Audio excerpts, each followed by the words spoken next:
అయిపోయింది ఆ video. Would you rather అనే క్వశ్చన్లో రణ్వీర్ అనే ఈ వ్యక్తి ఒక మాట డైరెక్ట్గా అన్నాడు కంటెస్టెంట్కి, నువ్వు జీవితాంతం నీ పేరెంట్స్ నా మాట నేను మాట్లాడను, మీ ఊహకే వదిలేస్తున్నా.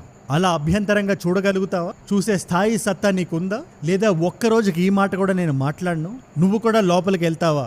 ఇది కంప్లీట్గా ఆపేయడానికి. ఇది నేను కంప్లీట్గా ఎందుకు చెప్పట్లేదు, అది ఎందుకు ఫ్రేస్ చేయట్లేదు అంటే చాలా మంది పిల్లలు చూస్తారు, ఫ్యామిలీస్ కూడా ఈ వీడియోలు చూస్తారు కాబట్టి ఆ బాధ్యత నాకు ఉంది. బట్ రణ్వీర్ అనే వ్యక్తి ఈ మాట అన్నాడు. నేను వీడియో షూట్ చేస్తున్నాను, ఒకటి ఇలాంటి జోక్స్ అమ్మాయి రైనా నుంచి కానీ లేదా ప్యానెల్లో ఇంకొక వ్యక్తి నుంచి కానీ ఎక్స్పెక్ట్ చేయొచ్చేమో కానీ, ఎందుకంటే ఈ పర్టికులర్ లేటెంట్ షోలో ఇలాంటి జోక్స్ ఆల్రెడీ ఉన్నాయి డిసబిలిటీస్ మీద కానీ, బట్ అది ఇంత వైరల్ అవ్వలేదు. ఏదో ట్విట్టర్లో ఇక్కడ అక్కడ నడిచి ఆగిపోయింది. బట్ ఎప్పుడైతే రణ్వీర్ అదే బియర్ బైసెప్స్ లాంటి వ్యక్తి మాట్లాడేసరికి, ఎవరైతే పాడ్కాస్ట్ స్పిరిచువాలిటీ గురించి మాట్లాడతారో లేదా హెల్త్ అండ్ వెల్ బీయింగ్ గురించి మాట్లాడే వ్యక్తి ఇలా మాట్లాడేసరికి మొత్తం ఇంటర్నెట్ ఒక షాక్ కి గురైంది. పొలిటికల్ సర్కిల్స్ లోకి వెళ్ళిపోయింది, మీడియా సర్కిల్స్ లోకి వెళ్ళిపోయింది, ప్రైమ్ టైం డిబేట్స్ నడిచాయి. And rightfully so.